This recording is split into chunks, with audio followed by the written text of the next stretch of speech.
Pues vamos a empezar con Sandy, ¿no? Que nos va a hablar de lo que se viene ahora con que Drupal 9 está como release oficial. Muy bien, Sandy, te cedemos, entonces puedes compartir pantalla y empezar tu presentación, por favor. Ok, bueno.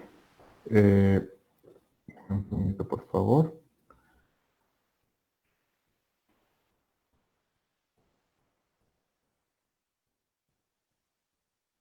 ¿Me confirman si ya pueden ver mi pantalla?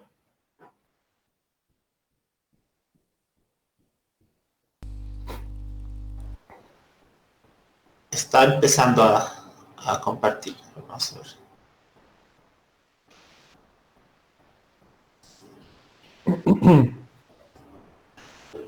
Listo. Sí. Ok. Bueno, el día de hoy vamos a hablar un poco sobre este nuevo release de Drupal que pasó hace unos días atrás, lo que se viene con Drupal 9. Es necesario un poco hablar un poco de lo que ahorita tenemos. Y si bien estamos en la versión 8, todavía tenemos que hablar de la versión 7. Ahorita voy a mostrar por qué. Estos gráficos los he tomado del blog de Dries, ya en el 2018, cuando empezó a ver planificarse todo el lanzamiento de Drupal 9. Entonces, ya en ese entonces se empezó a proyectar el ciclo de vida tanto de Drupal 7 como de Drupal 8 e incluso lo que se iba a venir después. Entonces, ya sabíamos cuando se iba a lanzar Drupal 8 qué es lo que se iba a venir. Más o menos ya estaba dictada el campo, ¿cómo se diría? Lo que se iba a venir. Este gráfico lo he tomado un poco de las estadísticas de uso del sitio oficial de Drupal, donde están actualizadas hasta la semana pasada. Esto es lo que les quería decir. Tenemos que todavía un poco hablar de Drupal 7 y de Drupal 8 para empezar a hablar de Drupal 9. ¿Por qué? Si bien ya Drupal 8 ha sido lanzado el 2015 más o menos, si no me equivoco. ¿Se acuerda la fecha? Creo que finales del 2015 tendría que ser. Entonces, Drupal 7 aún está siendo lanzado, está siendo usado en este tiempo. Si bien acá, de todo el universo de sitios que están reportando, que se están usando, el 64% todavía está utilizando Drupal 7 o está basado en Drupal 7. Y recordemos que Drupal 7 ha sido lanzado en 2011, ¿no? Entonces, todavía hay mucho por recorrer de estos, mucho que hacer de estos sitios Drupal 7 para llegar a tenerlo en la versión 9. Más o menos esta es la gráfica de cuántos sitios, acumuladamente, cuántos sitios están utilizando qué versión del core, ¿no? Drupal 9, bueno, si bien ha sido lanzado recientemente, ya hay 25.400 sitios que están reportando que ya lo están utilizando. No, estas estadísticas son oficiales, son de sitios que están reportando que se está utilizando el sitio, qué versión de core están utilizando. Entonces, un poco acá vemos la gráfica a lo largo del tiempo, qué es lo que va a ir pasando. Y esta es la razón por la que les decía que tenemos que ver todavía un poco de Drupal 7 y Drupal 8 antes de ver lo que va a pasar con Drupal 9. El soporte para Drupal 7 y 8 termina en el cuarto trimestre del 2021. Entonces, ¿qué significa que, ¿qué significa que va a terminar el ciclo de vida de estas dos versiones? En realidad, hemos entrado a un tiempo donde Drupal 7 y Drupal 8 como se dice, long-term services. Es decir, que ya van a empezar a decaer los soportes para estas versiones. Hasta el punto en que en el 2021 ya no va a haber soporte oficial de la comunidad para estas dos versiones. Drupal 7, obviamente, por obvias razones, ya es muy antiguo. Drupal 8 ya vamos a ver el por qué. Pero a partir de ahí ya no va a haber soporte para estas versiones. Entonces, ya Drupal 9, que ha sido lanzado recientemente, va a suplir todos estos sitios, ¿no es cierto? Bien, esta gráfica yo la he tomado de la conferencia que dio Gabor en el DrupalCon de Londres. Y yo creo que todos coincidimos el problema que ha sido migrar de Drupal 7 a Drupal 8. Y esa es la razón por la que todavía seguimos arrastrando muchas cosas de muchos sitios. Si alguno tiene sitios en Drupal 7, pues coincidirá conmigo que cuanto más complejo era el sitio en Drupal 7, llevarlo a Drupal 8 era un dolor de cabeza. Por eso es que todavía hay una gran cantidad de sitios que están en esa versión. Ya para el release de Drupal 8 ya sabíamos lo que iba a pasar. Las siguientes versiones que iba a venir, 9, 10, ya iba a ser realmente muy fácil de migrar, digamos, entre versiones mayores, ¿no? Entonces, justamente por esto es que quería un poco empezar esta charla revisando esta parte del 7 y del 8. Esta es un poco la captura que tomé de actualizar un sitio que lo tenía en Drupal 8 a Drupal 9 y realmente debo decirles que me sentí bien porque realmente es una facilidad única, ¿no? Al menos si ya todo tu sitio está montado con Composer, pues migrar a la versión mayor de Drupal 9, pues es una línea de comando y listo.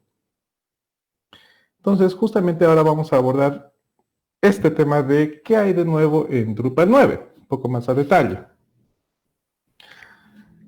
Bien, como sabemos ya de la versión 8, se ha tomado la decisión, el equipo de Drupal ha tomado la decisión de casar a Drupal con Symfony, por todas las bondades que este framework trae.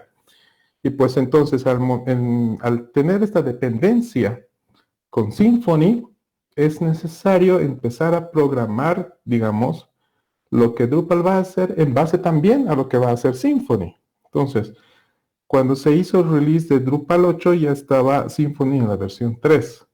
A partir de Drupal 9 y en las versiones posteriores se tiene que empezar a ver también el calendario de releases de Symfony, o sea, cómo se va moviendo este framework, porque tenemos una dependencia fuerte. Creo que es la dependencia más fuerte que tiene Drupal con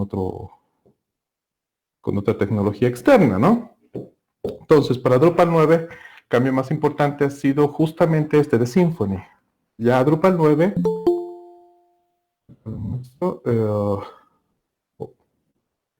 bueno, si bien ahí un poco es remarcado en rojo, ya usa la versión 4 de Symfony. Entonces, este es un primer cambio nuevo. Otro cambio fuerte, Tweak. Ya Drupal 9 utiliza la versión 2, con todo lo que eso implica, los cambios de comandos y las actualizaciones de este manejador, digamos, de templates, en toda la versión 2 que ya trae. Ese también es un cambio fuerte, eso es una dependencia fuerte que tiene ahora Drupal.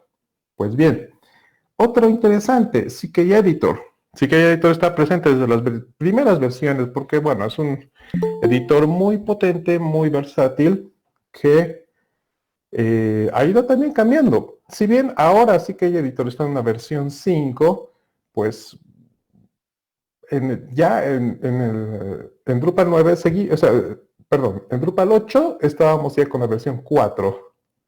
Drupal 9 también va a estar en la versión 4, está con la versión 4, pero ya se está viendo de que cuando se tenga que actualizar a CK Editor van a haber bastantes cambios, o sea que vamos a empezar a ver unos cambios importantes en los módulos que usan CK Editor para la versión 5, porque bueno, el equipo de CK Editor decidió hacer una reescritura casi total de su código, entonces muchos cambios vamos a tener en esta parte, en este plugin. Repito, ahorita no están listos en la versión 9, pero ya lo dijeron, van a haber cambios en el futuro para la versión 5 de CK Editor. Bien, jQuery. jQuery es una tecnología, podríamos decirlo ya antigua, que se adoptó como parte del core en la versión 7. No estoy seguro si se ya habló de la versión 6, si ya venía en la versión 6 de Drupal, no lo sé. Pero en la versión 7 ya estaba como parte del core. Drupal 8 también lo tuvo. En la versión 9 también sigue la dependencia con jQuery, pero ya es como que una tecnología antigua. Entonces decidieron hacer algunos cambios en jQuery. Es decir, bueno, no son tan visibles en el frontend o en la manera de trabajar, pero por ejemplo, los que trabajan con la jQuery UI ya no van a tener algunas funcionalidades que la tenían en el 8. Por ejemplo, jQuery UI acordeón o el tooltip, algunos cambios ahí. Encontré un post en Drupal 8, en el sitio de Drupal, que no son muy explícitos todavía en esto. Yo creo que hay que un poco explorar ahí. Por eso no he querido un poco adentrarme en esta parte. Pero sí, va a haber algunos cambios de jQuery. Además, porque hay muchas otras tecnologías nuevas, emergentes, que pues son un poco más poderosas, vamos a decirlo, que jQuery, ¿no? Toda esta dinámica de la tecnología que realmente va cambiando día a día, pues se necesita tener una manera de escalar y de tomar las nuevas tecnologías que van saliendo. PHP Unit. Interesante. En Drupal 9 ya tenemos la compatibilidad con PHP Unit para hacer nuestros test unitarios. Si bien en la versión 8 ya bueno, o sea, se tenía la estructura para hacer test, pero era como que una estructura propia de Drupal, ¿no? Ahora ya se tiene una compatibilidad mucho más fuerte en este sentido. Esto es interesante para empezar a hacer nuestros test unitarios de una manera un poco más estándar, digamos. Y Doctrine por el cambio mismo que se está teniendo de los plugins que tiene relación Drupal, pues se está reescribiendo la parte al menos que del parseador, ahorita se me fue el nombre, que utiliza Doctrine. Se está utilizando la nueva versión de este parseador. Y bueno, el cambio más importante, o en resumidas cuentas, ¿qué es lo que ha cambiado de Drupal 8 a Drupal 9? Es simplemente que las funciones deprecadas o los plugins deprecados se han solucionado. En otras palabras, en Drupal 9 tenemos una versión sin deprecados. Y todas las dependencias han sido actualizadas, ¿no? Esto es, creo que, lo más importante. Por eso es que no vemos un cambio fuerte, digamos, en la UI.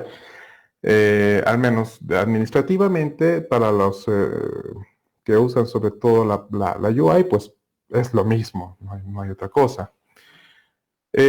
A partir de la versión, cuando se lanzó la versión 8, ya dijeron que, repito, ¿no? Que las siguientes versiones los cambios iban a ser mucho más fáciles. Y de hecho fue así, ¿no? Les digo, creo que le tomó un año al equipo del core de Drupal empezar a tener una versión estable de la versión 9, cuando se lanzó la versión 8, para ya empezar a trabajarlo. Y pues es así. A partir de la versión 9, vamos a empezar a ver actualizaciones a Drupal 10, Drupal 11, mucho más frecuentes que ahora. Pues si estamos hablando que de Drupal 7 son 2011, son casi 10 años que estamos sufriendo esta actualización, pues ya ahora ya se van a empezar a ver mucho más seguida estas actualizaciones de la versión mayor de Drupal, ¿no? Y es justamente eso que hay que empezar a acostumbrarnos. Creo que se tomó la nomenclatura semántica de las versiones para referirse a los cambios que van a ir sucediendo, pues. Entonces, cuando hablamos un cambio de versión mayor, o sea, de Drupal 8 a Drupal 9, de Drupal 9 a Drupal 10, significa que hay un cambio significativo en la API.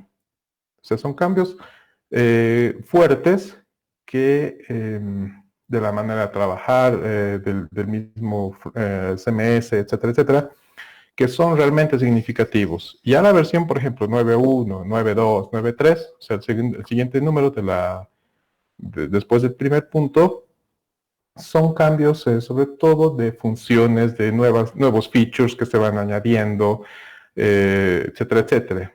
Y el tercer número que vamos a ver es el 9.0.1, por ejemplo. Ya son parches, son fixes más específicos. Y según lo que estuve viendo en la misma conferencia de este Gabor, es que vamos a empezar a ver releases de cambios mayores de Drupal cada 2 años. Esto es interesante, ¿no? O sea, un poco algo nuevo. Cada 2 años vamos a tener una versión nueva de Drupal mayor, o sea, una versión mayor, ¿no? Bueno, gracias a Dios es que los cambios, si tú ya tienes tu sitio en Drupal 8, pues ya no van a ser muy fuertes. Y la alerta para los que tienen los sitios en Drupal 7, que en resumidas cuentas tienen 1 año ya para migrar todos estos sitios a la versión mínimamente 8 o directamente a la 9, porque ya no van a tener soporte Drupal para esta versión. Entonces, ¿qué necesitamos para Drupal 9, para tener nuestros sitios en Drupal 9? En cuanto al entorno, Drupal 9 necesita PHP 7.3 o versión mayor. Bueno, recientemente también salió la versión de 7.4 de PHP. Seguramente van a ver todavía algunas cosas que modificar, pero bueno, necesitamos 7.3. MySQL en su versión 5.7.8 y Drush la versión 10. No sé cómo va el tema de Drupal Console, la verdad. Quisiera, si tal vez Osvaldo tienes algún dato ahí, pues nos puedas ayudar. Y el upgrade del core, si ya tienes tu sitio en Drupal 8, solo lo puedes realizar para Drupal 9 cuando si tu core está en la versión 8.8 o 8.9. Y pues en cuanto a los módulos, a partir del lanzamiento de la versión 9, hemos empezado a ver en la página de administración de los módulos de Drupal que empezó a haber una condicional en la llamada para Composer, ¿no? Si el módulo es compatible con Drupal 9, ahí lo remarqué con una flechita roja, vas a empezar a ver que se explicita esto en la instrucción para Composer, ¿no? Y de hecho hice la prueba, toolbar, module filter, directamente he modificado en mi Composer y no ningún problema, totalmente compatible. Bueno, básicamente es eso lo que quería compartirles con ustedes, una charla rápida, un vistazo bastante rápido, que esa era la intención de esta charla.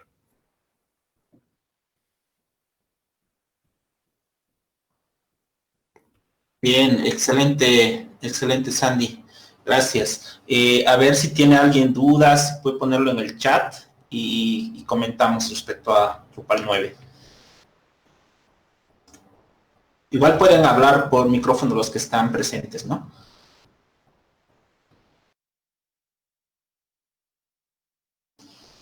Mientras agudizan sus preguntas capciosas, A ver, les voy a comentar el tema de Drupal Console. La verdad no sé en qué anda. Ayer sí le eché un ojo al repo y estaba, el último commit era de Enzo y era del año pasado. Entonces creo que está un poco dejado, ¿no?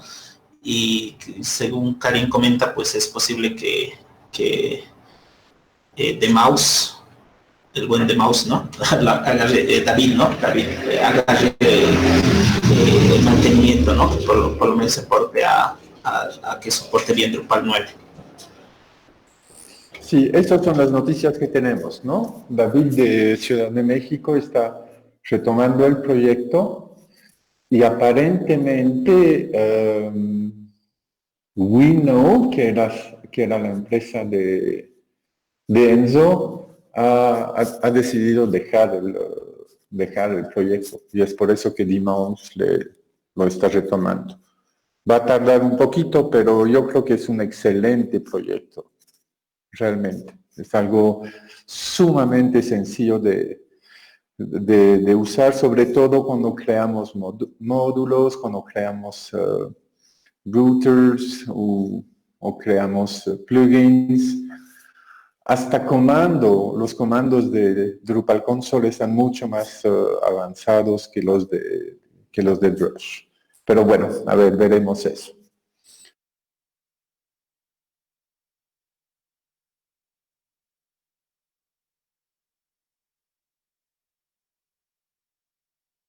Sí. Hola a todos, buenas noches. Hola Manuel, adelante. Hola Osvaldo, ¿qué tal? Hola Sandy, un gusto saludarte estás? después de tanto tiempo. Después de tiempo. Sandy, quiero aprovechar para poder hacerte una pregunta. Quisiera saber si en la versión de Drupal 9 sigue siendo recomendable administrar el proyecto a través de Composer.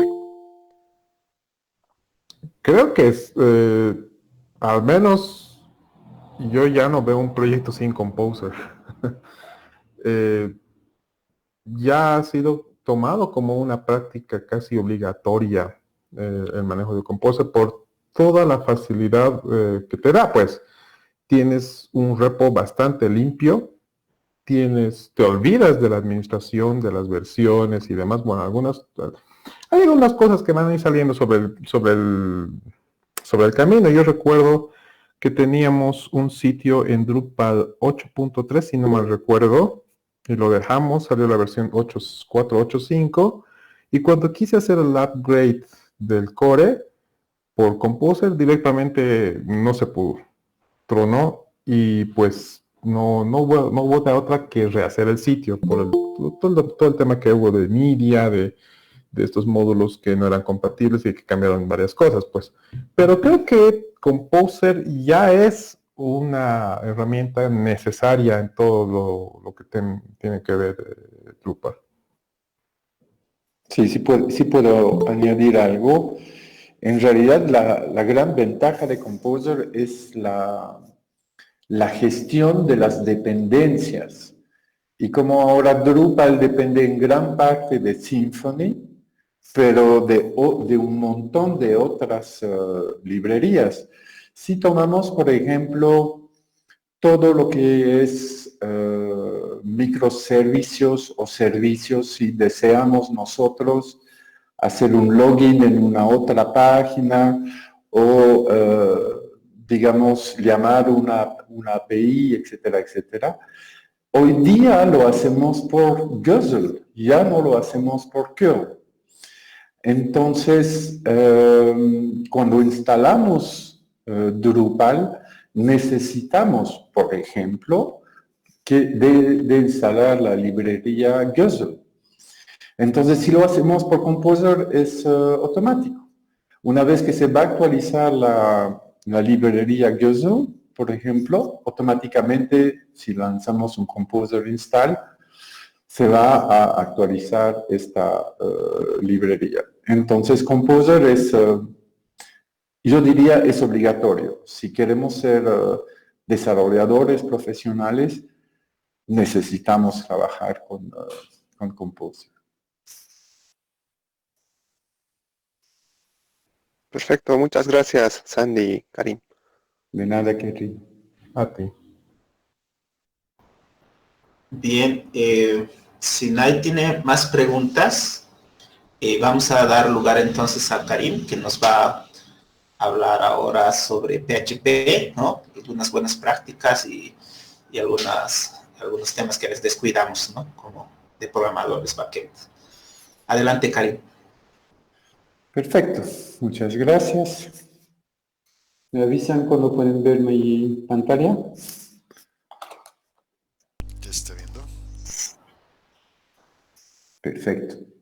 Bien, yo voy a hacer una pequeña serie de charlas. Ustedes saben que a mí me gusta hacer las charlas de introducción, de site building, etcétera, etcétera, porque en general nadie las quiere hacer. Pero ya veo que hay más charlas de introducción, entonces ya me puedo dedicar a hacer un poco más de charlas un poco más avanzadas. Y voy a hacer una pequeña serie de charlas sobre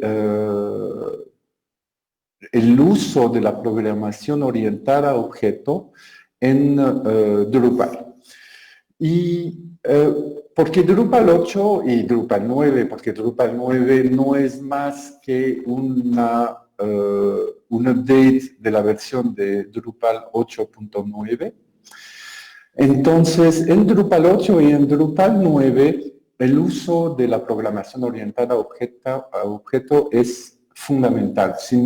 Y muchas veces nosotros como desarrollador nos olvidamos un poco de los conceptos. Entonces vamos a hacer algunas charlas sobre conceptos avanzados de programación orientada a objeto en PHP. Y hoy día vamos a ver lo que es el Late Static Binding en Drupal 8, que es fundamental, lo vemos todo el tiempo, pero ni sabemos lo que es. Entonces, como saben, empecé a trabajar en PHP en 1998, creo que era la versión 2 de PHP. He desarrollado sitios en Drupal 5, 6, 7, 8 y ahora bien para el 9. Soy un miembro de la comunidad Drupal, pero como lo entienden y lo escuchan, mi acento es francófono porque vengo de Bélgica.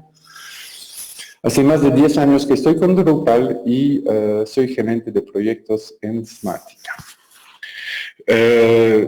Si tienen preguntas, me pueden hacer preguntas por mi cuenta de Twitter o directamente pueden visitar mi blog, en el cual intento hablar un poco más de Drupal.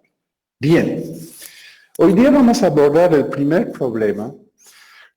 Cuando tenemos un controlador y que deseamos inyectar servicios en nuestro controlador, le llamamos a una función create. ¿Ven mi cursor? ¿O no? Sí, se ve. Se ve, ¿no? Entonces, cuando deseamos inyectar un servicio, en este caso va a ser el servicio para poder hacer consultas o recuperar datos de nuestras entidades, tanto recuperar, pero como crear nuevos nodos o lo que están en nuestras entidades, usamos una función create con nuestro constructor. Y muchos de nosotros, cuando vemos esa función create, vemos dos palabras static. Entonces, la primera es el keyword static, que sobre la función, pero el segundo static no está sobre la función, está sobre el objeto que vamos a retornar. Y eso a nosotros nos va confundiendo, porque ya no sabemos muy bien qué estará haciendo.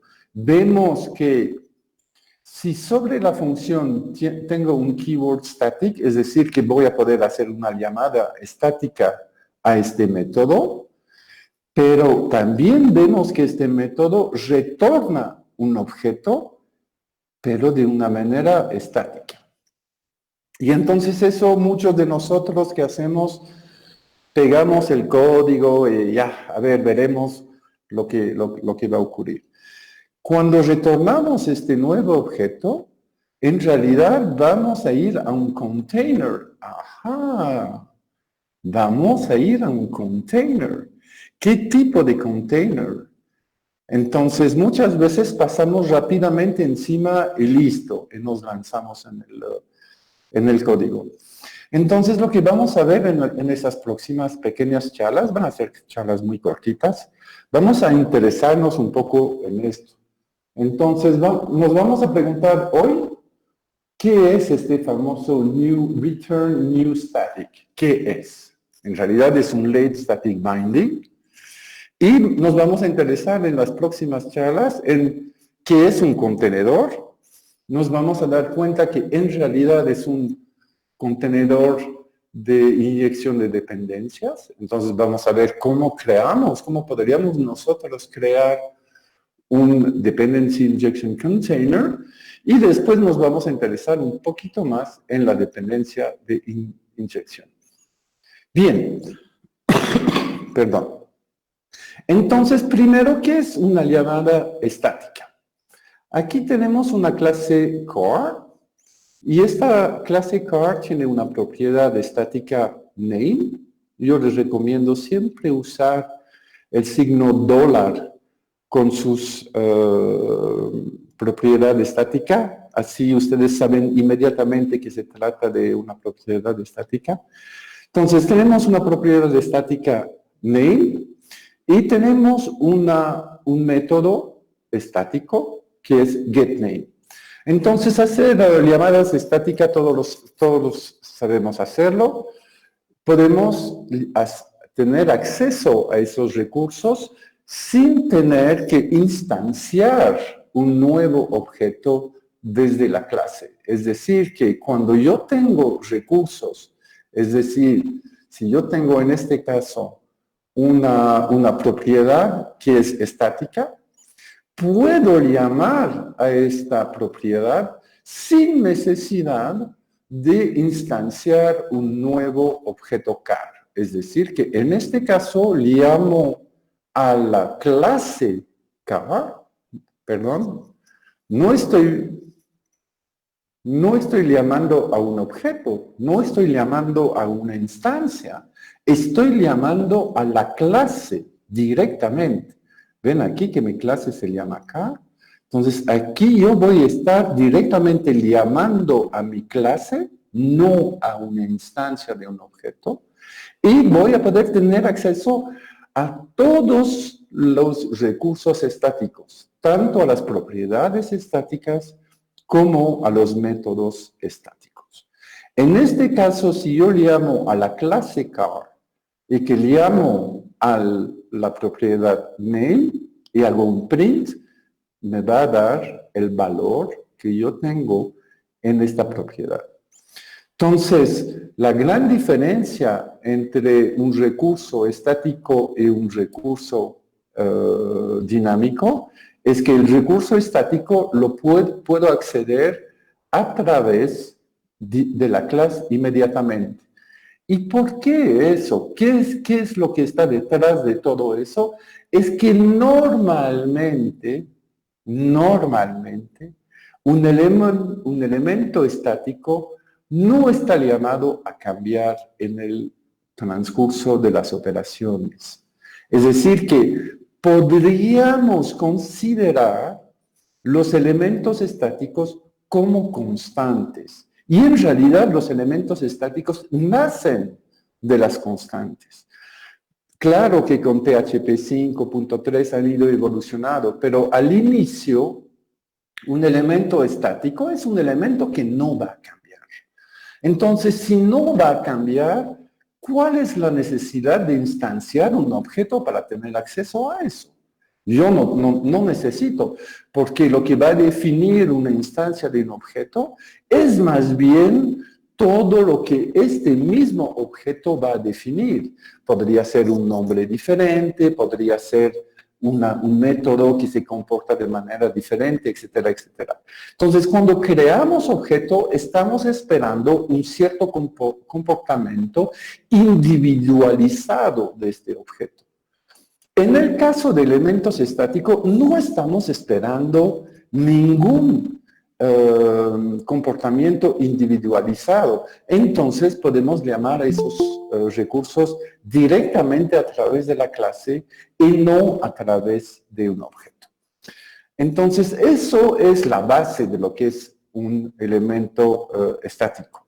Lo mismo aquí, si yo llamo al método getName, este método es un método estático, entonces yo puedo llamar a este método directamente a través de la clase sin tener que instanciar un objeto. Bien. Ahora vemos lo que es el self-binding. El self-binding se va a basar sobre los elementos estáticos, pero vamos a ver que vamos a tener acceso a ellos a través ya de una instancia. Entonces, en un primer tiempo, tengo una clase car que tiene un método getName que va a retornar IAMACar, y este método getName es un método estático. Les voy a explicar después esto. Vamos a tener una clase hija que es IAMFlyingCar, que va a extender la clase car, pero va a tener su propio método getName, que va a ser igual estático, pero en este caso, en vez de decir IAMCar, si es un objeto de tipo FlyingCar, va a decir IAMFlyingCar. Entonces, ¿qué vemos aquí? Vemos una clase hija que tiene un método en común con la clase padre o madre. La clase madre tiene un método que nos permite tener acceso al método getName. Por X o Z razón, imaginamos que este método getName no es un método público, imaginamos que es protect o que es privado, o X o Z razón, no puedo yo acceder de manera inmediata a la función getName, entonces tenemos otros métodos que nos permiten acceder. Cuando accedemos a un elemento estático, como lo han visto en la diapositiva anterior, lo único que tenemos que hacer es poner 2 puntos. Pero si yo estoy ya dentro de la clase, voy a usar entonces el keyword self, es decir, estoy llamando a la clase y llamando a la clase, llamo a su método. En este caso estoy llamando al método getName.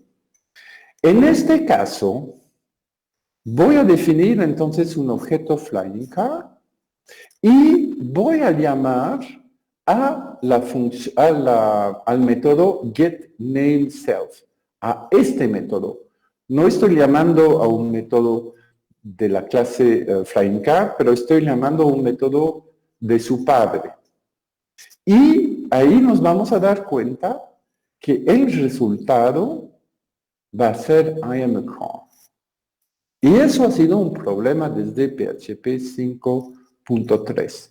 Es decir, que si yo llamo al padre y que a este padre le pido que me retorne un método con el keyword self, va a resolver la dependencia en su misma clase. Entonces, con el keyword self va a decir, oye, un momento, me estás llamando a mí mismo, que es car, y yo mismo tengo un método getName. Entonces, yo te voy a devolver esto, aun si tú me estás llamando desde una clase hija.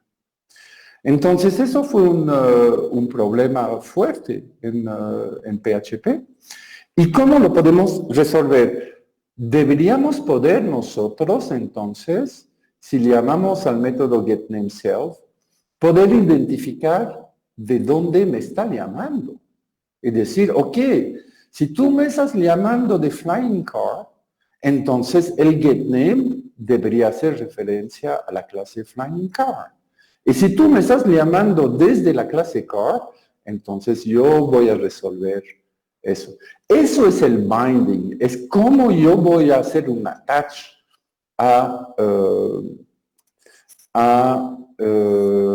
el método. Entonces veamos un poco en el código, tenemos el mismo código, tenemos entonces una instancia de la clase FlyingCar y estoy llamando entonces al método de su padre para obtener el método getName. Y vemos, por supuesto, que nos va a retornar I am a car. ¿Por qué? Porque estamos utilizando el keyword self. Entonces, primero, veamos la manera de poder identificar quién está llamando. Entonces, vamos a crearnos una pequeña método en el cual vamos a tener una variable que nos va a determinar quién está llamando. Esta pequeña función de PHP getCallClass nos va a definir quién está llamando, qué clase nos está llamando. Y en este caso voy a poder usar entonces esta variable y voy a poder retornar el método que yo necesitaba, que era getName. Pero esta vez lo voy a hacer a través de la clase que está llamando. Y intentemos ver cómo nos está funcionando. Entonces yo voy a copiar lo mismo, pero voy a decir, no, esta vez no es un self, es un call. Y voy a llamar el método getCall. Entonces, ¿qué va a ocurrir aquí? Yo estoy instanciando un objeto de la clase FlyingCar y a este objeto voy a llamar el método getCalled del padre. Cuando voy a entrar en este método me voy a fijar primero quién me está llamando y según la clase que me está llamando voy a hacer una llamada estática a un método estático que se llama getName. Entonces, probamos eso. Y en este caso, me está retornando I am a flying car. Es decir, que lógicamente ha identificado quién está llamando. En este caso, está llamando un objeto de tipo flying car. Entonces, en este caso, ya puede hacer el binding, es decir, hacer el attach del método que pertenece a esta clase. Entonces, hacer un binding de esta manera se llama en realidad hacer un static binding. Y desde PHP 7 ya no estamos obligados de usar el getCallClass, pero vamos a poder usar inmediatamente, en este caso lo vamos a llamar, digamos, static. ¿No? Y voy a poder directamente usar la palabra static y llamar al método que yo necesito. Entonces, este keyword static es el equivalente de primero decir, oye, ¿quién me está llamando? Voy a identificar quién me llama y ahí voy a hacer el binding, es decir, voy a agarrar el método correspondiente a la clase que me está llamando. Entonces, hagamos la prueba de ver cómo estaría funcionando con un static y copiamos el nombre del método. Entonces, ¿qué estoy haciendo aquí? Desde el objeto FlyingCar voy a llamar al método getStatic, podría ser cualquier nombre, no es obligatorio, y me va a retornar el método que pertenece a esta clase. Entonces, probamos. Y vemos que la tercera llamada es I am a flying car. Entonces, para resumir, cuando hacemos una llamada estática a un método con el keyword static, en realidad estoy haciendo lo mismo que hacía antes, es decir, dime primero quién me está llamando, qué clase me está llamando, o qué objeto y a qué clase pertenece este objeto. Y ahí voy a hacer el agarre, voy a hacer el binding de esta clase con el método correspondiente. Entonces, en este caso, como yo he definido un objeto de tipo flying car y que estoy llamando a este método getNameStatic desde un objeto de tipo flying car, entonces PHP, gracias a la palabra static, va a saber que yo estoy en realidad llamando a un método de esta clase en particular y no lo va a hacer como antes cuando nos llamaba al método del padre. Bien, hasta ahí entonces vemos lo que es el lead static binding, pero en realidad lo que nosotros hemos visto en realidad que estábamos creando un objeto, estábamos retornando un objeto. Entonces veamos el self-binding en el concepto de crear objeto esta vez. No llamar solamente a métodos, pero esta vez creando un objeto. Bien. Tengo entonces el mismo objeto, la misma clase car, pero esta vez tiene una función static para crear su mismo objeto. ¿Qué quiere decir eso? Que cuando yo voy a llamar al método createSelf, voy a retornar una instancia de esta misma clase. Return new self, ¿qué quiere decir? Retorna una instancia de esta clase. Entonces, cuando usamos este tipo de creación de objeto, cuando usamos return new, es decir, voy a retornar una instancia de una clase, y en este caso digo self, ahora ustedes saben a qué se refiere self. Self se refiere a la clase misma. Entonces, este va a retornar un objeto y una instancia de la clase car. Entonces, si yo voy creando un objeto, desde la clase flying car, que extiende la clase car, y que le digo createSelf, es decir, voy a llamar a este método, ¿qué creen ustedes que va a pasar? Ahora lo saben. ¿Cómo es self?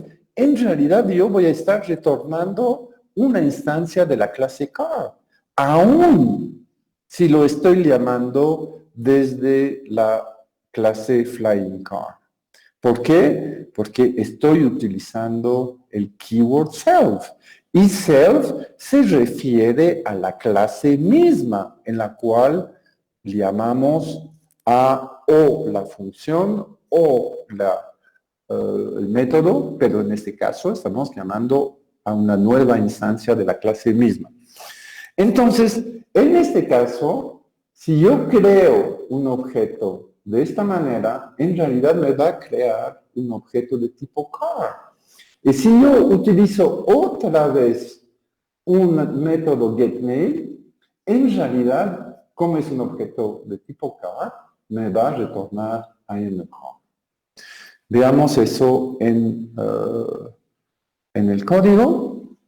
Entonces, es el mismo código. Estoy creando desde la clase flying car, estoy llamando al método estático, entonces puedo hacer una llamada estática, al método estático createSelf. Y este método estático lo que hace es crear un nuevo objeto, pero en este caso de tipo car. Veamos eso.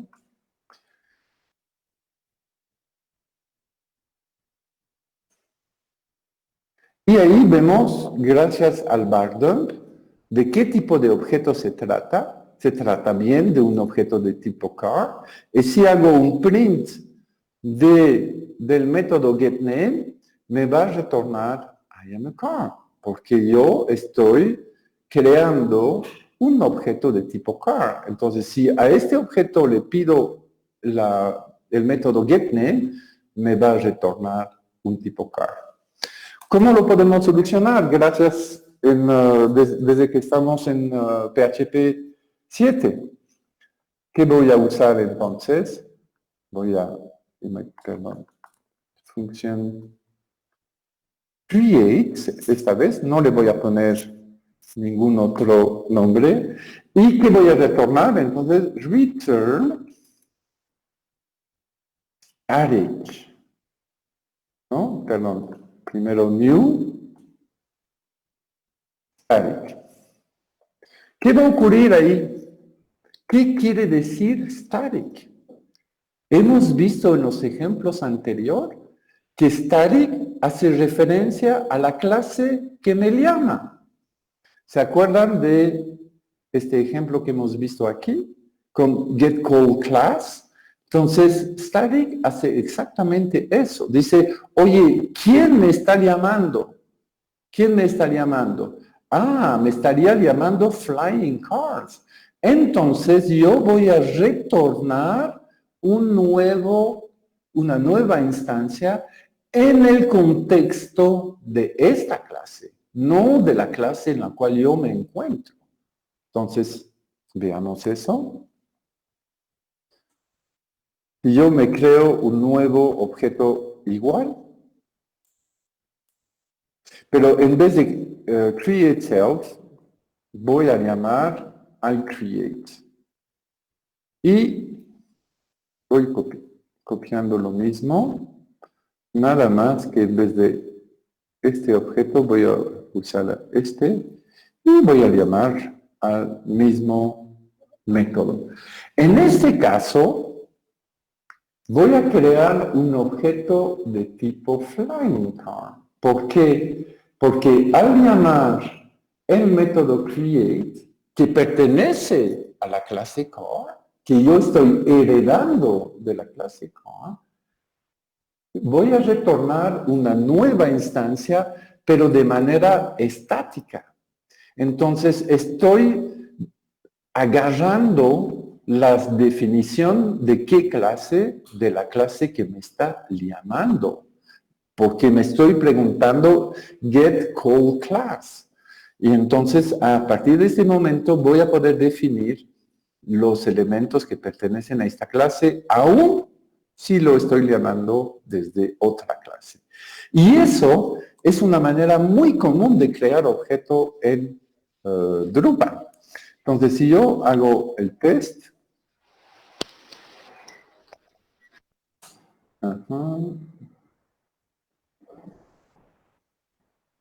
esto, ¿qué ha pasado aquí? Ya está aquí.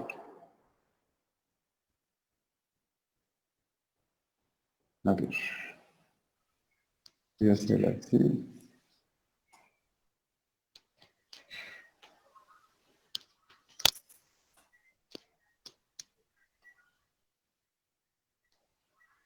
Ah, ya, perdón, no era estática. Claro, si lo estoy llamando de manera estática, tiene que ser una llamada, un método estático. Entonces, si llamo ahora a los dos, veo que en la segunda llamada estoy llamando a un objeto Flying Car. Y entonces voy a tener acceso a todos los métodos o recursos de esta clase y es por eso que aquí me va a contestar, no, yo soy un Flying Car. Vaya, vamos avanzando porque ya hemos terminado. Hemos visto entonces que si yo retorno una instancia con el keyword self, siempre voy a retornar una instancia de la clase misma en la cual se ejecuta el return. Pero si yo estoy utilizando el keyword static, voy a usar en realidad la definición de las clases de la clase que me está llamando. ¿Y qué clase está llamando en este caso? Es la clase Flying Car. Entonces, ahí voy a retornar una nueva instancia, no de la clase Car, pero de la clase Flying Car. Bien, entonces ahora volvemos a nuestro controlador. ¿Qué va a pasar? Yo aquí estoy retornando un new static, es decir, que voy a retornar un objeto, cual de la misma clase que me está llamando, y le voy a pasar un parámetro. Podría volver a escribir eso, y yo tengo un objeto, voy a llamar a mi clase, porque es una llamada estática. Esta clase, en este caso, se llama delete node controller, y voy a llamar a un método estático. Entonces, puedo llamar eso sin necesidad de instanciar un objeto de tipo delete node controller. Y le voy a pasar a este método, le voy a pasar un argumento. Entonces, eso, ahora podemos entender qué es todo eso. Todo eso nos va a permitir, en realidad, crear una instancia del controlador y al mismo tiempo pasarle un contenedor para que él pueda extraer de este contenedor un servicio en particular. Entonces, gracias al entender qué es el late static binding, me doy cuenta que en realidad cuando yo voy creando un controlador, voy a llamar a este controlador y voy a crear una instancia de este controlador desde el lugar donde yo deseo. Y eso vamos a ver en las próximas charlas, cómo estamos llamando a nuestros controladores, y eso nos vamos a dar cuenta que en realidad lo vamos a estar llamando al momento de recuperar la definición de nuestro controlador con su path, y ahí entonces vamos a ver qué es un contenedor y qué hay dentro de este contenedor y por qué tengo un get y por qué no puedo tener set, y van a ver que en realidad hay set. Y voy a poder yo poner servicios dentro de mi controlador.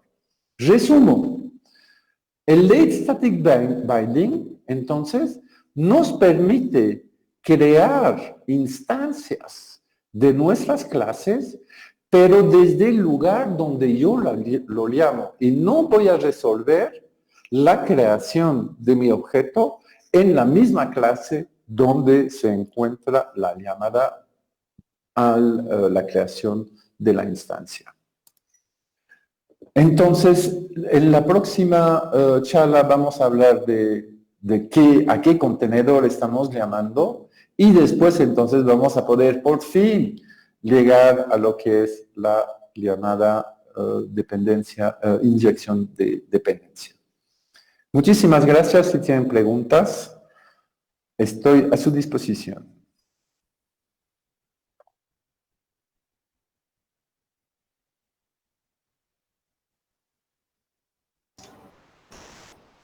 ¿Aló, Karim? Sí. Tengo una pregunta. O sea, ¿es mejor instanciar una clase de esta manera? ¿Cómo va el tema de performance? Es que no estás viendo, Sandy, el porqué. ¿Cuál es el porqué de eso? ¿Por qué yo necesito llamar a esto? ¿Dónde estoy aquí? Claro, yo creo que esto lo utilizamos porque necesitamos resolver algún tema de algún contexto distinto de donde está esta clase. Sí, pero ¿qué estoy haciendo aquí? Estoy llamando a un contenedor, ¿no es cierto? Sí, sí. Y desde contenedor estoy sacando un servicio. ¿Y a dónde va a ir este servicio? Claro, no sabes. Este servicio yo necesito crear un objeto de tipo de este controlador y al momento de crear este controlador le voy a inyectar ese servicio. Eso es la inyección de dependencias. Entonces yo necesito hacer eso cuando lo necesito hacerlo al momento de definir y de instanciar este objeto Delete Node Controller. Y eso ocurre cuando en mi archivo YAML, es cuando Drupal va a hacer su bootstrap y va a decir, a ver, ¿qué controlador tenemos? ¿A qué path lo voy a estar asociando? Entonces, él ya necesito este objeto. Entonces, eso se hace solo cuando necesitamos hacer inyección de dependencia. El segundo caso es cuando no sabemos muy bien en algún momento qué vamos a inyectar aquí. Entonces, haciendo un late static binding me permite por anticipación o en distintos momentos inyectar en mi constructor distintos elementos. A eso sirve. Entonces, ahí no hay tanto la pregunta si es la buena manera de crear o no. En Drupal es la única manera de inyectar servicios en nuestro constructor. ¿Por qué? Porque esos servicios voy a tener que ir a recogerlos, un get, de mi contenedor. Y es por eso que tenemos un contenedor de dependencia, de inyección de dependencia, en el cual yo voy a poner ahí todos mis servicios. ¿Ok? Ok. Entonces, como tú dices, Sandy, voy a tener una instancia de mi objeto ya. Ya debe estar lista en realidad. ¿Hay otras preguntas?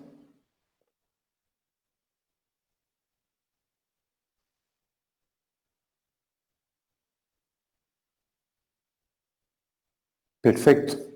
Entonces, muchísimas gracias a todos y creo que podemos pasar a la próxima charla que es sobre e-commerce, ¿no? Osvaldo. Sí, Karim, muchas gracias a ti por la exposición, muy bueno. Sobre todo a mí me ha servido. Me aclaras unos temas que Claro. veía raros en el core. Lo que pasa es que pasamos encima muy rápidamente, digamos, ¿no? Y a veces no nos... Y es eso que vamos a ver en las próximas charlas. Ya, muy bien, gracias. Bueno, voy a empezar a compartir mi pantalla. Ahí me avisan, por favor, si ya ¿se ve? Ya se ve. Muy bien, gracias. Bien, entonces yo les voy a hablar de Drupal Commerce y vamos a ver una parte de cómo extender su potencia. La verdad es bien grande Commerce, hoy día me di cuenta que es mucho más grande de lo que yo conocía incluso, así que les voy a mostrar un pedazo y ya de ahí el resto no nos vamos a valer de eso, ¿vale? Voy a hablar un poquito acerca de mí para que se entienda de lo que hablo. Yo desarrollo Drupal desde hace 10 años, ¿no? Tengo mi perfil en Drupal, pueden verlo cuando gusten. Es bueno siempre ver los perfiles de los drupaleros. Te das cuenta de cuándo están, ¿no? A qué módulos contribuyen, qué hacen, ¿no? En Drupal. Mi experiencia con Commerce es de participación en el desarrollo de algunos sitios e-commerce para países como España, Francia y Estados Unidos, ¿no? He hecho algunos cuantos. Las tecnologías que me gustan son Symfony y Docker, aparte de Drupal, ¿no? Soy bastante fanático de Drupal.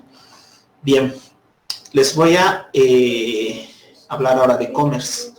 Quizás hay varios acá que no son drupaleros o que igual están empezando con Drupal y para ellos principalmente, ¿ok? E-commerce es un módulo para Drupal, ¿ya? Pero más que un módulo más para Drupal, es un framework dentro de Drupal que nos va a servir para generar negocios de e-commerce online. O sea, es realmente es como ustedes conocen Symfony, ¿no? Ustedes conocen Laravel, ustedes conocen frameworks.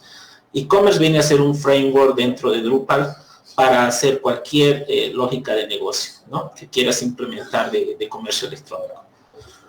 Es open source, esa es una de las ventajas también, porque su código es libre y puedes extenderlo libremente a tu gusto, ¿no? Últimamente la gente mantenedora de e-commerce ha intentado que el código cada vez sea incluso menos dependiente de Drupal, ¿no? Pero sigue siendo dependiente de Drupal, pero es para que sea una idea que el código es muy, muy limpio, ¿no? Es decir, que a futuro se prevé que esto pueda ser utilizado hasta en otras tecnologías, ¿no? Y tiene una gran comunidad de desarrolladores, ¿no? Es uno de los módulos más contribuido y de mayor valía en el ecosistema de Drupal. Bien, este es un diagrama que para mí resume lo que viene a ser Commerce. Commerce es un core al medio, ¿no? Que orquesta muchas cosas alrededor. Entonces, los cintos celestes que ven son módulos que, por ejemplo, ya vienen dentro de Commerce. O sea, Commerce es un módulo de módulos. Y adentro tiene módulos que manejan los precios, los productos, las tiendas, ¿no? Los pagos, las órdenes. Todo está modularizado y bien separado dentro de e-commerce para que puedas entenderlo, mantenerlo, ¿no? Y extenderlo. También hay módulos contribuidos muy buenos. Aquí he puesto en verde algunos, ¿no? Como puedes bajarte un módulo independientemente del core de e-commerce para hacer promociones, para manejar el stock, para tener reportes gráficos, ¿no? Y tablas, para manejar los impuestos, ¿no? Y también algo que no he mencionado acá es para las pasarelas de pago, ¿no? Que existen muchísimas pasarelas de pago del mundo y pues Commerce tiene resuelta una gran variedad de ellas, ¿no? Entre ello, algo potente es que también puedes ver en el ecosistema de Commerce, hay muchos módulos contribuidos que pues están por ahí regados, pues, que la verdad son tantos que no llegas a conocer todos, ¿no? Entonces, es bueno echarle una ojeada. Si tú tienes un nuevo desafío, echarle una ojeada a qué módulos contribuidos ya existen, ¿no? Y te puedes sumar a estos, ¿no? Y otro es que pues tú también, si tu problema es realmente muy individual, muy custom, puedes hacerlo tú mismo, ¿no? Puedes extender Commerce tú mismo. Y algo de eso vamos a ver ahora en la parte final de esta charla, ¿no? Bien, Commerce es esto, ¿no? Un orquestador, y ahora le vamos a dar un pequeño vistazo, ¿ya? Para eso vamos a utilizar un repositorio que vi. En Drupal 7 existía esta distribución que se llama Commerce Kickstart, ya que era una belleza para tener un Drupal Commerce listo, ¿no? He buscado algo equivalente para Drupal 8, para 9 igual valdría, que lo encontramos en este repositorio, ¿no? Que es Demo Project. Entonces, si no me equivoco, aquí lo tengo, ¿no? Es un Git, es un proyecto Git que está hecho con Composer. Entonces, como mencionaba Sandy y Karim antes, pues es nada más instalarlo con Composer. Aquí están las líneas, ¿no? Y ya tienes un sitio como este, ¿no? Como el de la foto funcionando. De hecho, aquí ya lo tengo yo, ¿no? Está funcionando. Y si se fijan, es bonito. Tiene una galería ya de productos desarrollados, ¿no?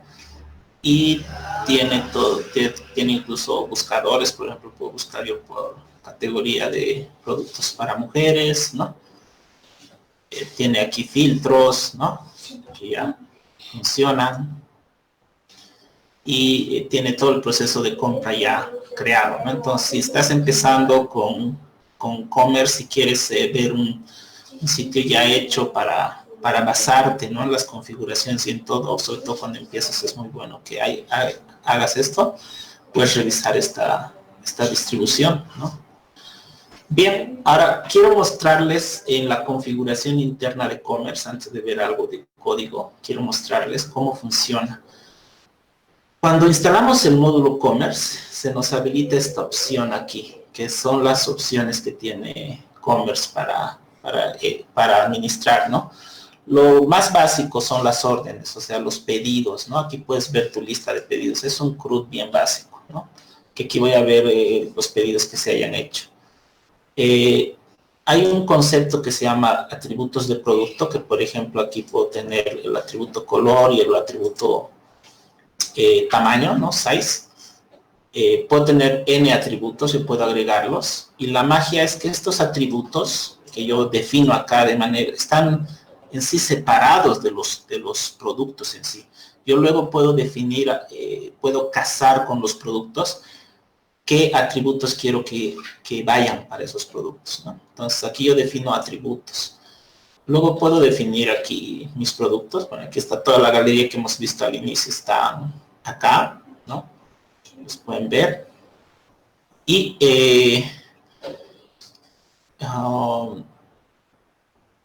editar, ¿no? Aquí está la información de uno de ellos, ¿no? Entonces, tiene otros atributos. Y promociones, ¿no? Aquí puedes crear, por decir, aquí hay un descuento del 3%, del 4%, ¿no? Y puedes ir creando promociones. Puedes manejar tus métodos de envío, ¿no? Tu shipping o tu delivery, ¿no? Podrías configurarlo hacia acá, entonces puedes manejar delivery. Y en el apartado de configuración puedes administrar estos. Entonces, cuando les digo que commerce es un framework, empieza desde acá el concepto. Acá, por ejemplo, yo tengo monedas, ¿no? Puedo crear monedas, puedo crear almacenes, pero más que eso puedo crear tipos de tiendas, ¿no? Tiendas y tipos de tiendas. Entonces aquí ya se vuelve bastante dinámico, ¿no? Puedo crear tipos de impuestos, ¿no? Puedo manejar mis pasarelas de pago, ¿no? Payment gateways, es eso. Mis métodos de envío igual va por tipos, ¿no? O sea que realmente tiene una configuración avanzada que te permite, sin programar todavía, hacer customizaciones muy avanzadas. Y les voy a explicar eso con los productos. Es harto, todo esto de acá es hartísimo de explicar, no acabaríamos en un día entero. Les voy a explicar con productos nada más para que veamos esa potencia. Miren, por ejemplo, aquí está definido unos 3 product types, ¿no? Son tipos de productos. Entre ellos está la ropa, y vamos a revisar esta ropa, clothing.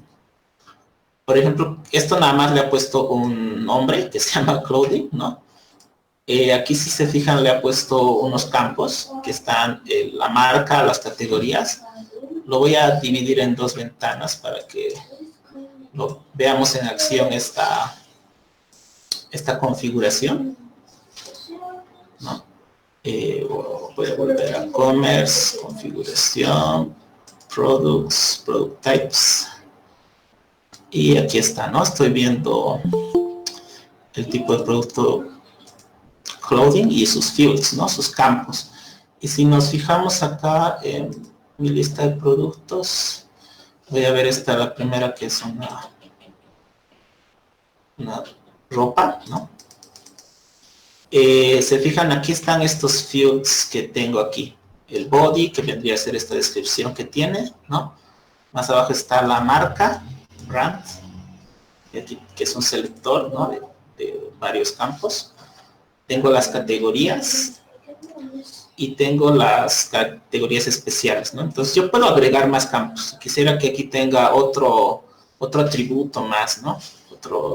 Cada producto de tipo ropa que cree, puedo ir agregando, es dinámico. Entonces, desde aquí ya se empieza a comportar como un framework. Esto es bien nativo de Drupal. Casi todos los módulos drupaleros tienen esto. Entonces, commerce igual lo aprovecha al máximo. Y vamos a ver que también, aparte de tener los tipos de productos, tenemos algo que en Drupal se llama variaciones de los tipos de productos. Y esto va a hacer match con los vimos al principio de la charla los atributos. Esto va a hacer match, por ejemplo, aquí va a ser match entre los tipos de productos y esos atributos. Entonces, fíjense, por ejemplo, un tipo de producto siempre tiene que tener por lo menos un tipo de variación, ¿no? Viene así, cada que crees un tipo de producto va a crear su variación. Entonces, cuando vemos que la variación de este nos hace match con color y size, ¿no? Con color y tamaño, que eran los atributos. Aquí no puedo configurar, ahorita está desmarcado porque ya tengo productos creados con estos atributos, ¿no? Pero si tengo más atributos que no estaría usando, aquí puedo chequear, deschequear, o sea, puedo configurar esa parte. Y veamos eso en acción. ¿Cómo se comporta esa parte? Voy a ir a main, hombres, y voy a buscar esta es la ropita esa que estamos viendo, la que está editada, ¿no? Se fijan, aquí está color, ¿no? Aquí está size, entonces yo puedo crear interfaces como esta, donde puedo, digamos, ya tener, fíjense, ya está con fotos, ¿no?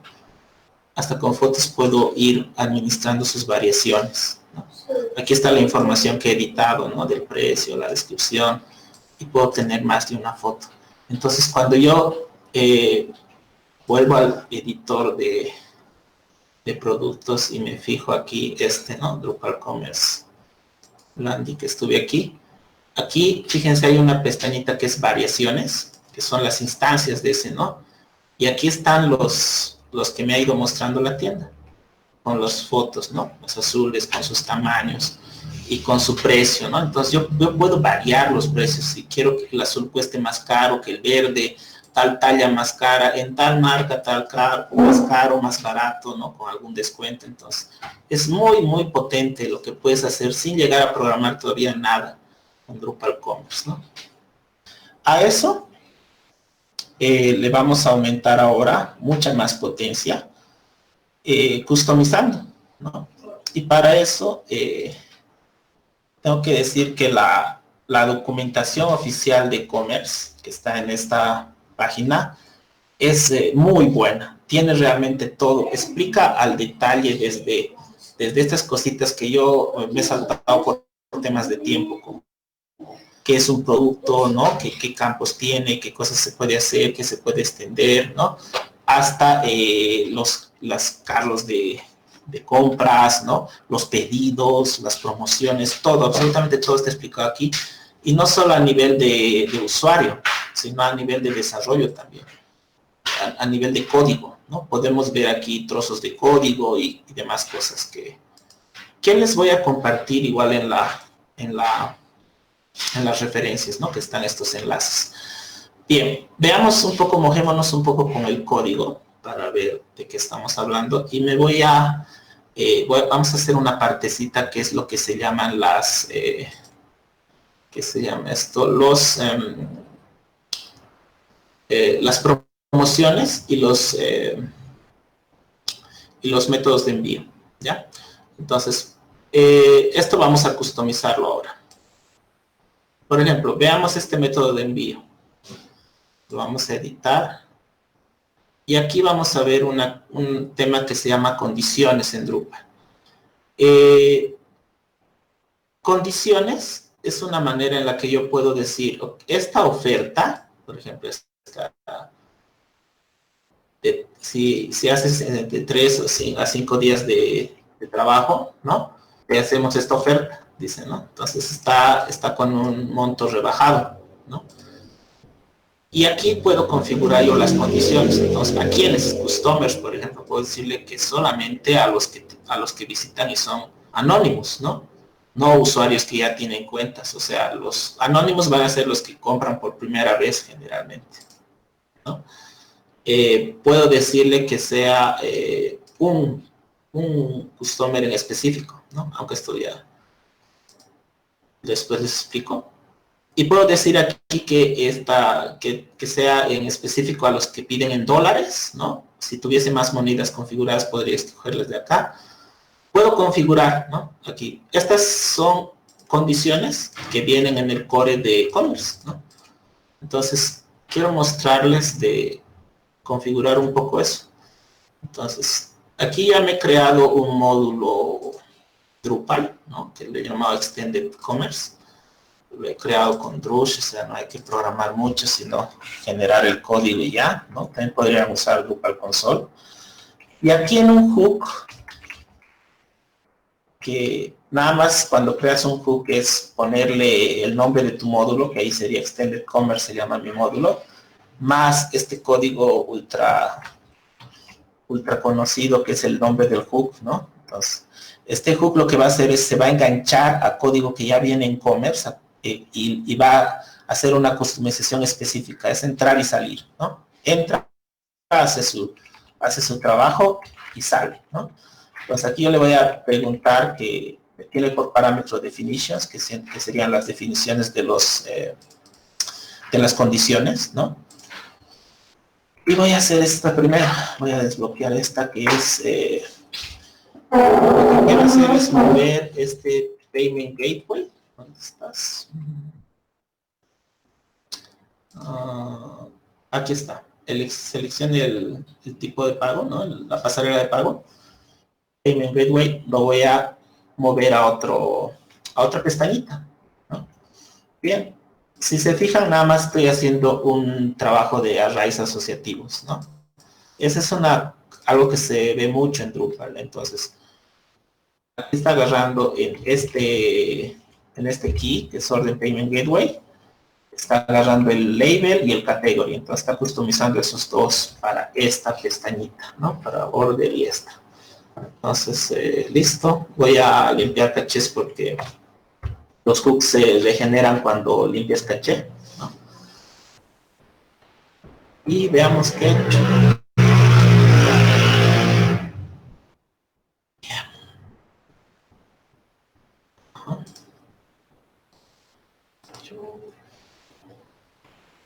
Oh, perdón. Ok, güey.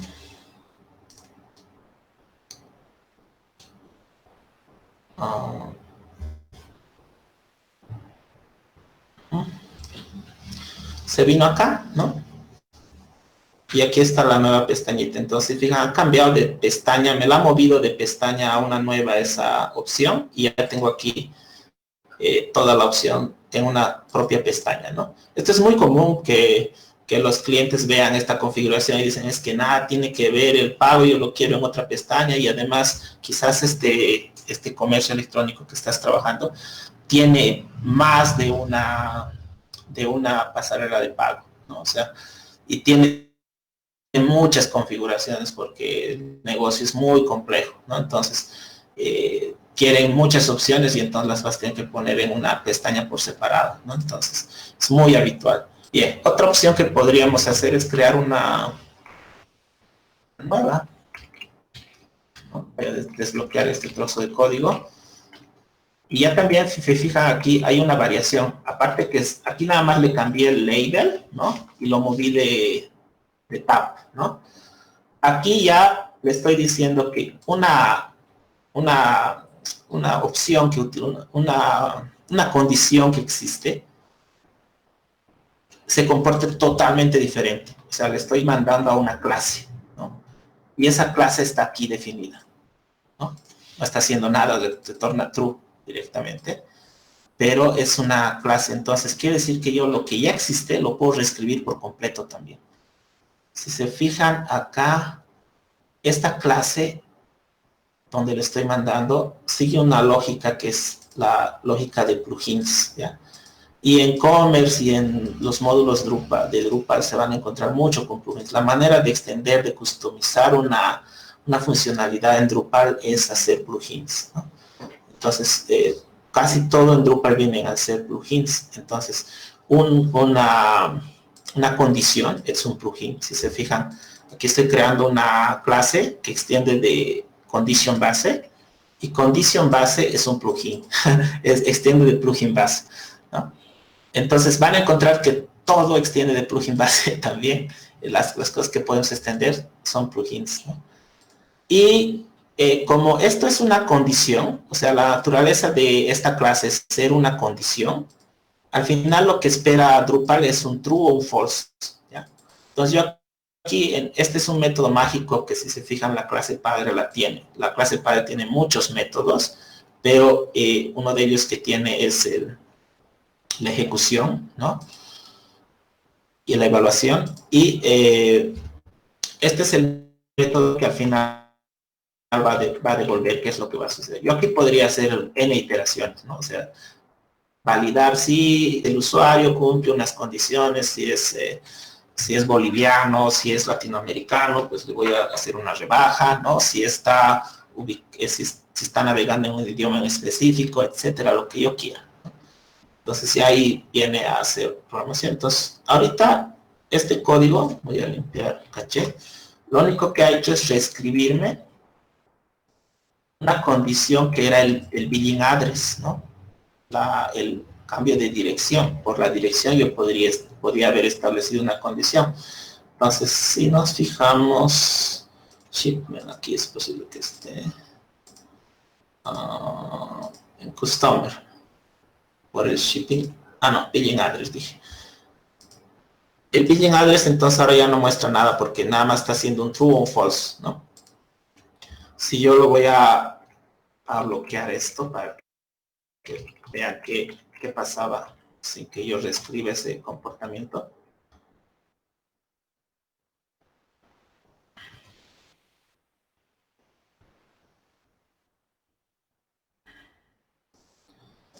Bien. El billing address en realidad era toda una selección de dónde es, ¿no? Viene de Angola, pues ya cumple esta condición, ¿no? Entonces le va a aplicar este descuento si viene de Angola, por ejemplo, ¿no? Bien, entonces es una manera en que ustedes lo que ya existe lo pueden reescribir por completo. Ahora, también puedo yo crear por completo uno nuevo, ¿no? Una condición por completo nueva.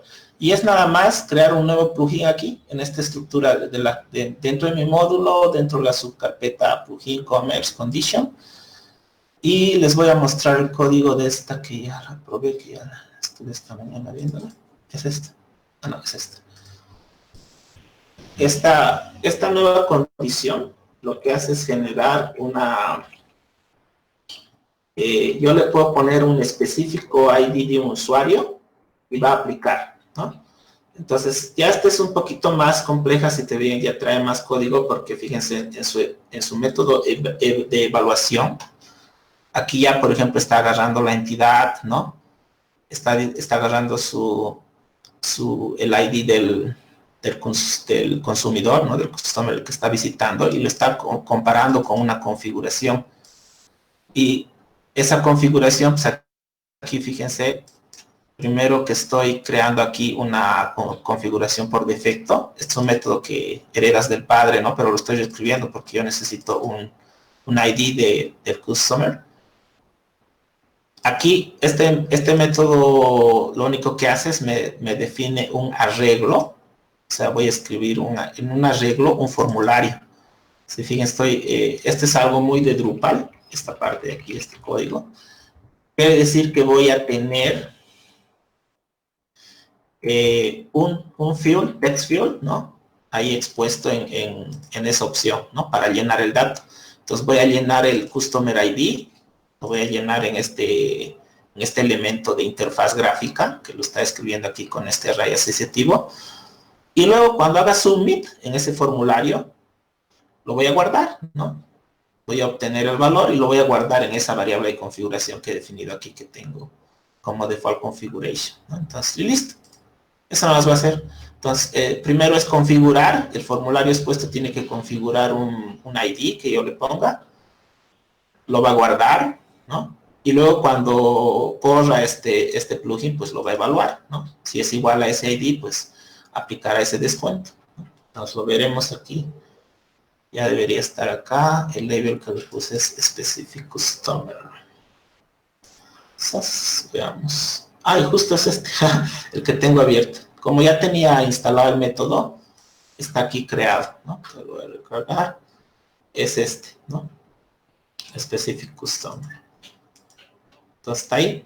Y puedo yo escribir ahí. Si yo escribo 2, pues se va a guardar porque ya tiene su escritura de save en una variable de configuración, ¿no? Entonces está agarrando el ID. Se puede hacer cosas mucho más complejas, como ya vieron el de Begin Address, ¿no? Que tiene toda una tabla de direcciones que yo podría ir agregando para que se cumplan, ¿no? Entonces es bastante completo lo que puedes hacer aquí. Todo esto no se olviden que nada más es el apartado de condiciones para que se pueda aplicar a una rebaja, en este caso, ¿no? Bueno, ¿no? En este caso a un método de envío, pero también puede aplicarlo a promociones. Si fijan, aquí están las promociones y trae lo mismo, ¿no? Trae igual condiciones que yo puedo agregar o quitar. ¿Qué cosas más se pueden customizar de e-commerce? Creo que casi todo, en realidad todo. Los carritos de compra, ¿no? El proceso, el flow que se sigue del proceso que se sigue para el pago, que por ejemplo podemos ver aquí. Aquí por ejemplo en orders. Por interfaz gráfica, fíjense que ya trae un flujo para que las órdenes sigan, miren. Está aquí y dice primero que se loguee, luego va a pedirle la información de contacto, la información de pago, va a hacer una revisión y luego va a hacer el pago, ¿no? Y luego va a sacar un mensaje de completado, ¿no? Pedido completo. Aquí está el flujo. Es tan bueno Commerce que ya puedo variar esto aquí. Primero le voy a pedir que pague, por ejemplo, ¿no? Primero que meta la información de pago y luego recién su información de contacto. Yo lo podría variar. Inclusive puedo ponerlo antes de que se loguee, ¿no? O continúe como visitante. Aquí me da las opciones. Puedo quitar esta opción, ¿no? Y puedo entrar directo a las informaciones. Esto se puede arrastrar. Y mediante plugins pueden crear nuevos steps aquí. O sea, nuevos pasos que se tengan que seguir. Es muy máximo nada más crear un plugin, ¿no? Hay que aprenderse un montón de arquitectura y para desarrollar esto, ¿no? Bien, eso es lo que hoy quería mostrarles, ¿no? Y pasaríamos entonces a ver si tienen preguntas, algunos cuestionamientos con este tema.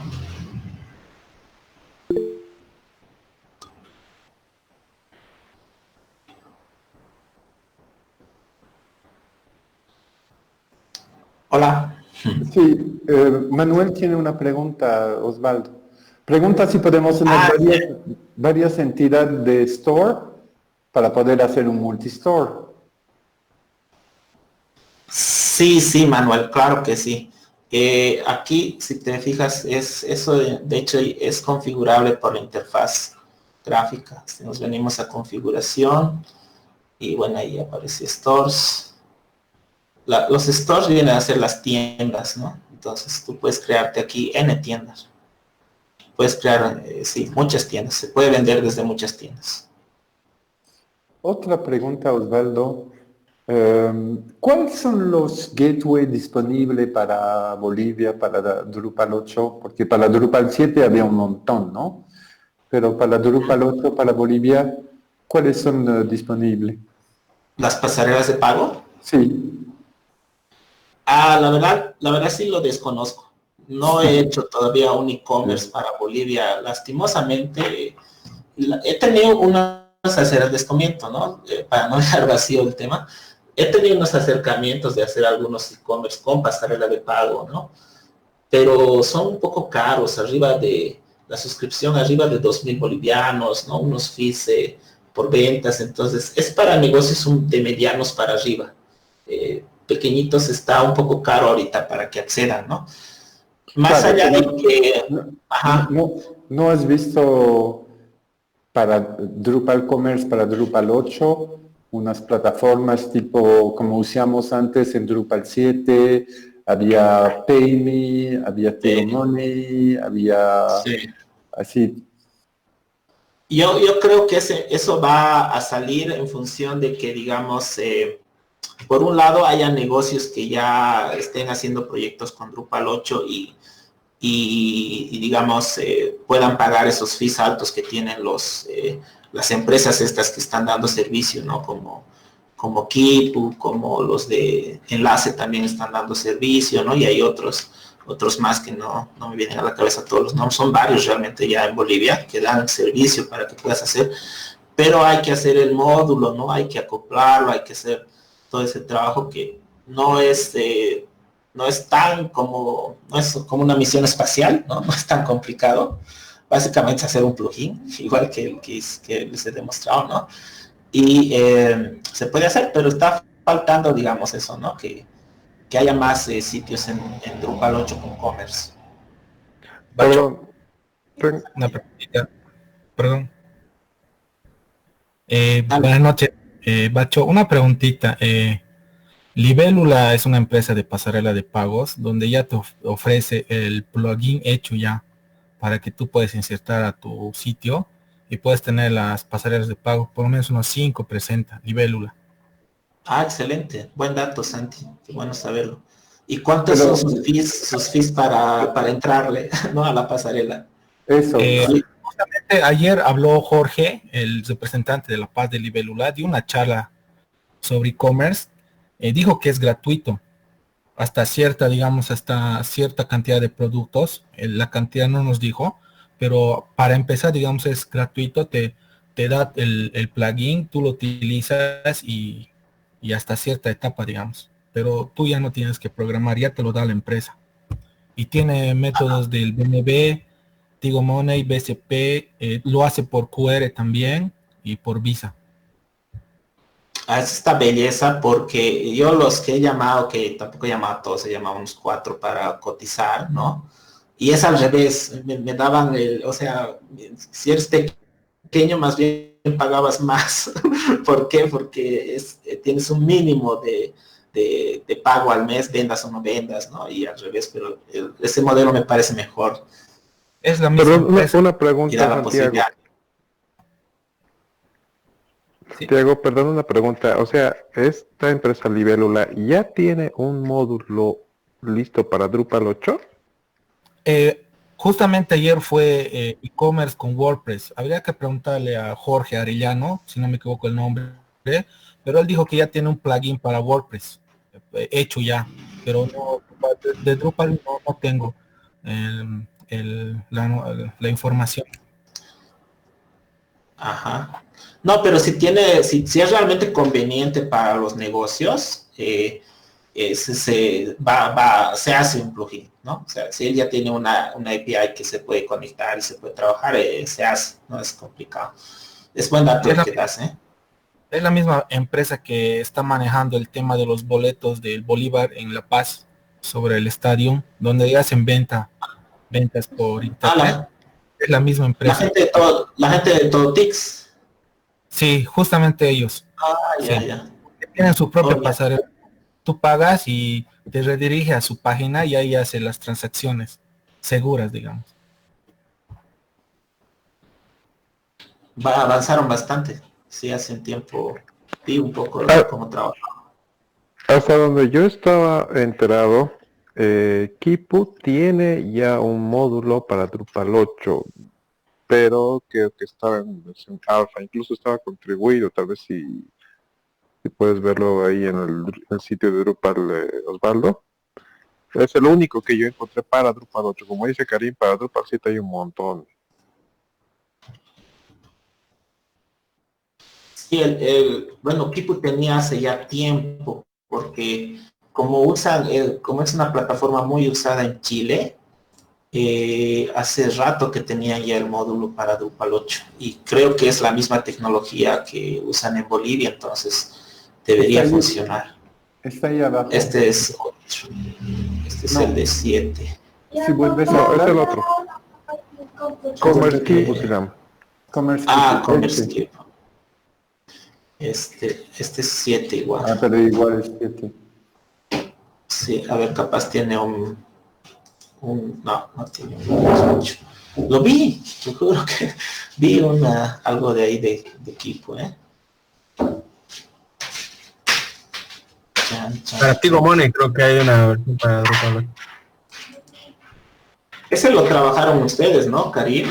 El de Tigo Money. En Drupal 7. Por ahí creo que vi, a ver, uno para... Mira, este es Drupal 8, sí. Pero está en desarrollo, ¿no? Igual habría que echarle una mirada para Tigo Money.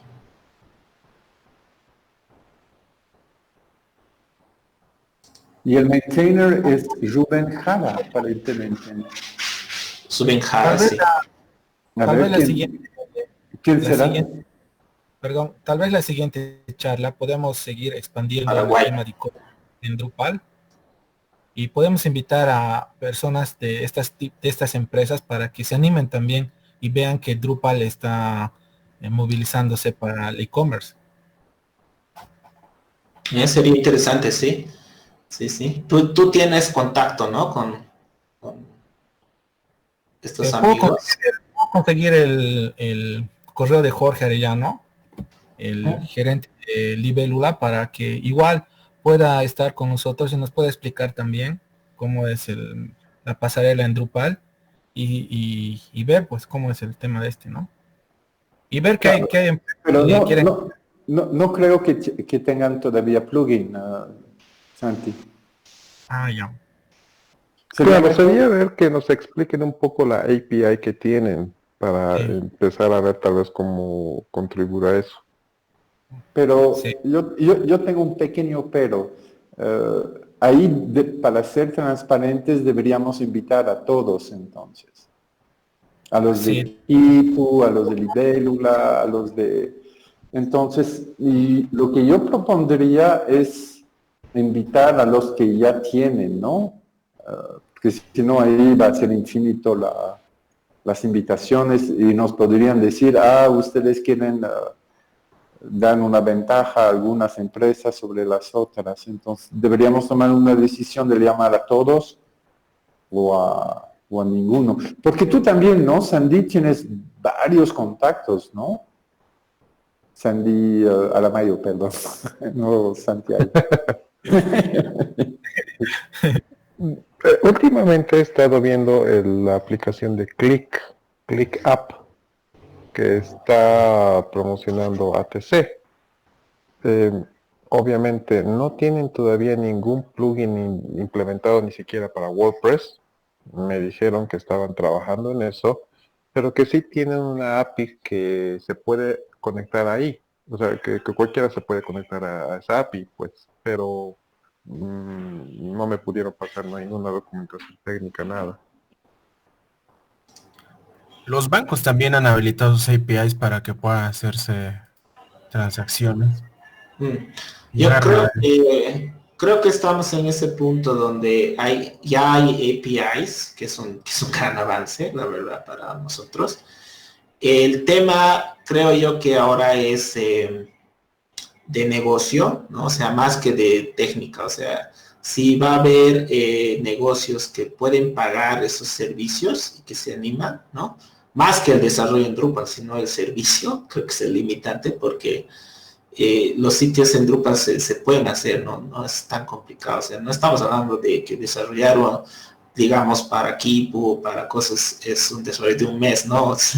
Estamos hablando de que en una semana puede estar bien hecho un gateway, ¿no? Un test, con todo. Pero hay muchas plataformas, Bacho, y Sandy me puede corregir si me equivoco, pero hay muchas plataformas que ya son gratuitas. Kipu es gratuito también, ¿no, Sandy? Creo que Libélula es gratuito, Kipu es gratuito. Bueno, cuando digo gratuito no hay un fee mensual, digamos, ¿no? Entras gratis y solamente pagas 3%, si me acuerdo bien, sobre las transacciones, digamos, ¿no? ¿O me equivoco, Sandy? Claro, perdón.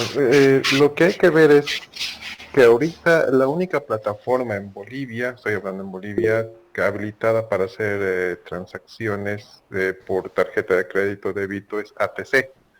Está centralizado ahí. Y los de ATC te ofrecen servicios complementarios cuando tú creas una cuenta con ellos para realizar transacciones en línea. Ahí es donde entra Kipu, Click, CyberSource, es la última plataforma que han lanzado el año pasado. Y pues cada una de estas plataformas tiene su manera de trabajar. Kipu es gratuito, tú no pagas nada a Kipu, nada más si tú haces transacciones, pues ATC sí te va a retener un cierto porcentaje por cada transacción. Libélula no lo vi, la verdad. Yo me imagino que es de la misma manera, porque por lo que contó Santiago, pues es como que una pasarela de pasarela. O sea, lo que estoy viendo es que te ofrecen un servicio para que tú puedas pagar por cualquier otro gateway en tu sitio, pues. Y claro, sí, el de CyberSource es el más caro ahorita, es el servicio que ATC te ofrece es el más caro ahorita.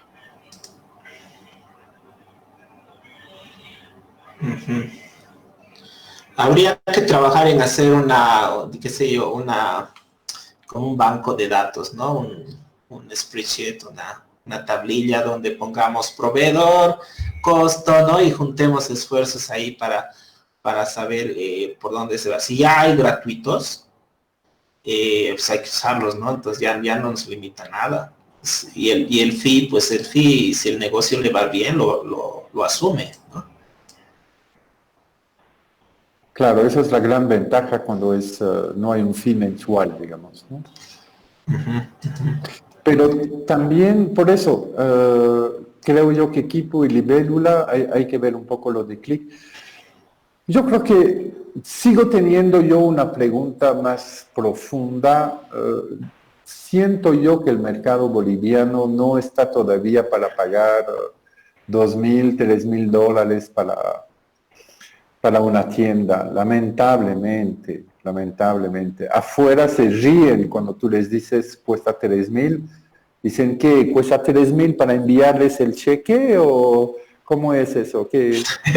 ¿No? Entonces, y aquí les dices 3,000 y lloran, digamos, ¿no? Entonces, pero yo creo que es una buena idea de hacer ese spreadsheet. Yo creo que tal vez que Sandy y Santi pueden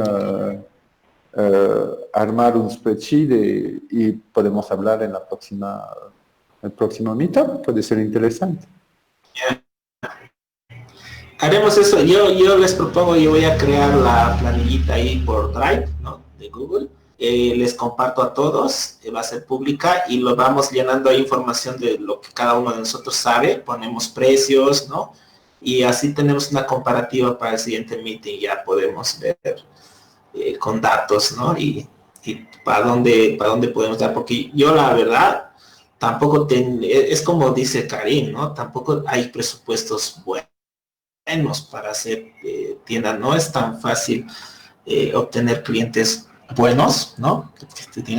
Porque también hay muchas tecnologías, ¿no? Y no tenía respuestas. He buscado 3, 4 negocios que eran caros, ¿no?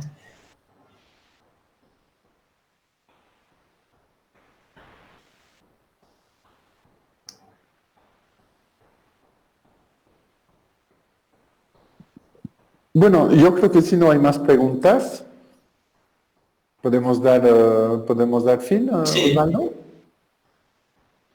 Sí, muy bien. Les agradezco a todos por Karim, Sandy, por las presentaciones. Diego, gracias por la coordinación, por el soporte técnico. Santi, Cristian, todos, me estoy olvidando, por la participación, por estar presentes, por ayudarnos a invitar a más gente y comunicar a todos sobre esta tecnología que nos gusta y que puede servir para dar pasos adelante, ¿no? En lo que toca a desarrollo web, ¿no? Y lo que nos puede ayudar a desarrollar más todavía. Ok, gracias a ti, Osvaldo. Gracias a todos. Gracias a todos y estamos atentos en Facebook para la votación para el próximo meetup. Gracias a todos. Saludos, chicos. Chao. Muy bien, chao, chao.